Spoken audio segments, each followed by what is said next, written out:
Everyone, আসসালামু আলাইকুম। তো আজকে আবার একটা রেসিপি নিয়ে চলে আসলাম। আজকে রান্না করব টমেটো, আলু, তেলাপিয়া মাছ। তো কী কী নিয়েছি চলুন আপনাদেরকে দেখিয়ে দিই। এখানে আমি মাছ নিয়েছি, নুন হলুদ মাখিয়ে দিয়েছি। এখানে আলু কেটে নিয়েছি আমি লম্বা লম্বা করে। আর এখানে নিয়েছি পেঁয়াজ কুচি, রসুন বাটা, আদা বাটা, জিরে মরিচ বাটা। আর নিয়েছি টমেটো কেটে নিয়েছি আমি। আর এদিকে দেখুন কড়া বসিয়ে কড়াইতে মাছ ভাজতে শুরু করে দিয়েছি। মাছটা আমার অলরেডি ভাজাই হয়ে গেছে। মাছটাকে আমি তুলে নেব। যেটুকু মাছ আছে এই মাছগুলো দিয়ে দেবো কড়াইতে। তো চলেন মাছগুলো তুলে নিই।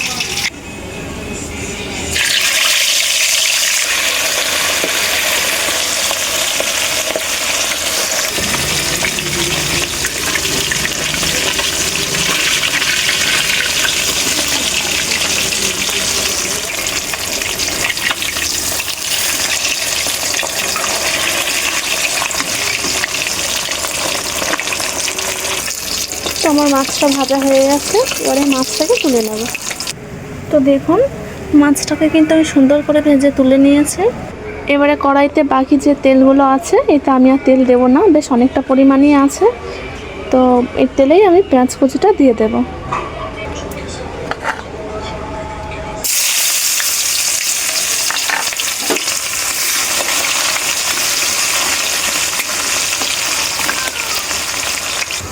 তো পেঁয়াজ কুচিটা হালকা লাল হয়ে গেছে, আমি দিয়ে দেবো এবার রসুন বাটা।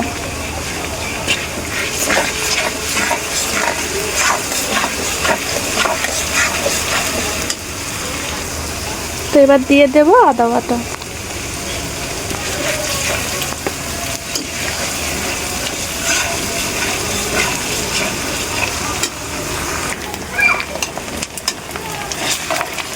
তো পেঁয়াজটা কিন্তু অনেকটা ফ্রাই হয়ে এসছে, এবার আলুটা আমি দিয়ে দেবো কড়াইতে।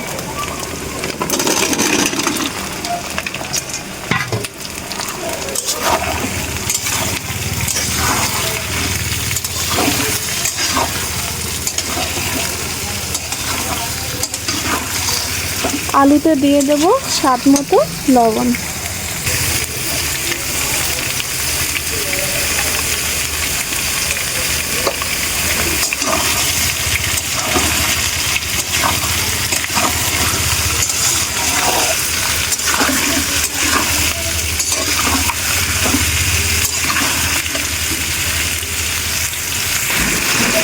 তো এইভাবে নাড়তে থাকবো, আর নাড়তে নাড়তে আলুটা একটু ভাজা ভাজা হয়ে যাবে। আর সেই মুহূর্তে দেবো আমি জিরে মরিচ বাটাটা।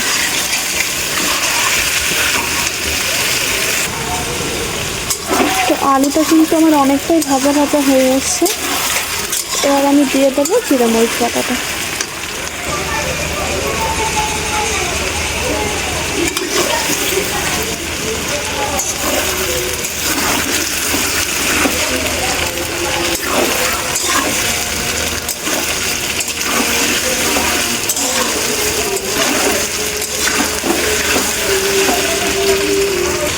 তো একটু নাড়াচাড়া করে আমি দিয়ে দেবো লঙ্কার গুঁড়ো আর হলুদের গুঁড়ো।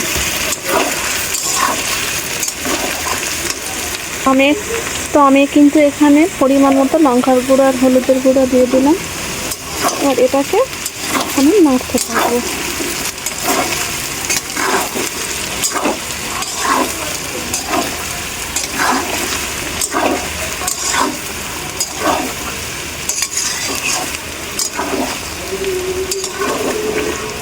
এবার আলুটাতে আমি একটু জল অ্যাড করব।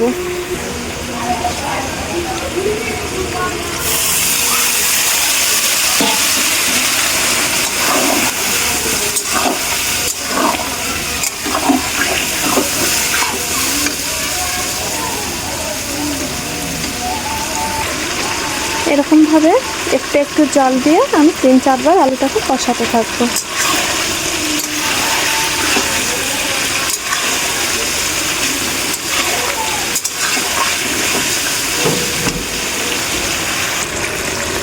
এটাকে আমি অল্প অল্প জল দিয়ে কষিয়ে নিয়েছি আলুটাকে।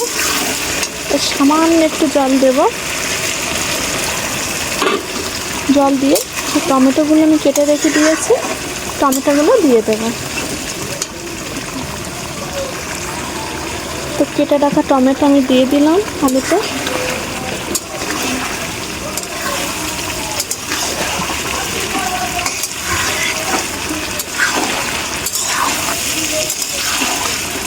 আর এটাকে আমি কিছুক্ষণ ঢাকনা দিয়ে রেখে দেবো।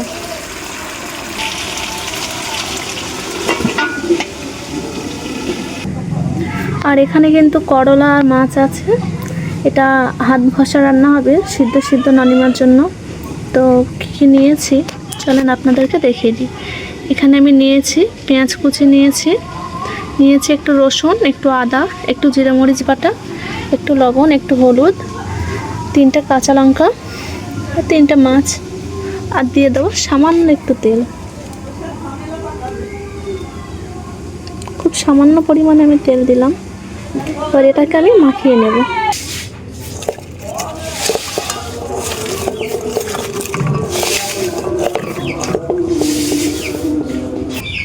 তো করলাটা কিন্তু আমার মাখানো হয়ে গেছে। এবার করলাতে আমি জল অ্যাড করে দেবো সামান্য। তো করলাটা কিন্তু আমি জল দিয়ে দিয়েছি। এবার এটাকে আমি ঢাকনা দিয়ে রেখে দেবো, দিয়ে গ্যাসটা অন করে দেবো। ততক্ষণ চলেন ঢাকনাটা হলো।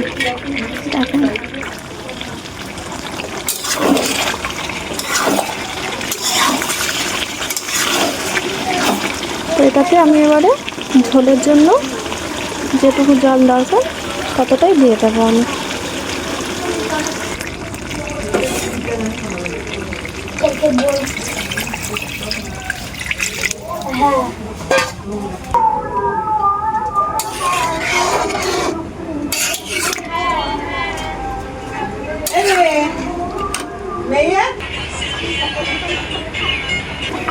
তো জলটা কিন্তু ফুটে গেছে। এবার মাছগুলোকে দিয়ে দেবো কড়াইতে। তো মাছগুলো কিন্তু আমি দিয়ে দিলাম চলে। এবারে কিছুক্ষণ এটাকে হতে দেবো। তো দেখুন আমার রান্নাটা কিন্তু অলরেডি হয়েই এসছে। এবার আমি কড়াটাকে নামিয়ে নেব। তো দেখুন আমার রান্নাটা কিন্তু কমপ্লিট হয়ে গেছে। তো রান্নাটা কেমন হলো অবশ্যই কমেন্টে জানাবেন। আর ভিডিওটি ভালো লাগলে অবশ্যই সাবস্ক্রাইব করবেন এরকম নতুন নতুন ভিডিও দেওয়ার জন্য।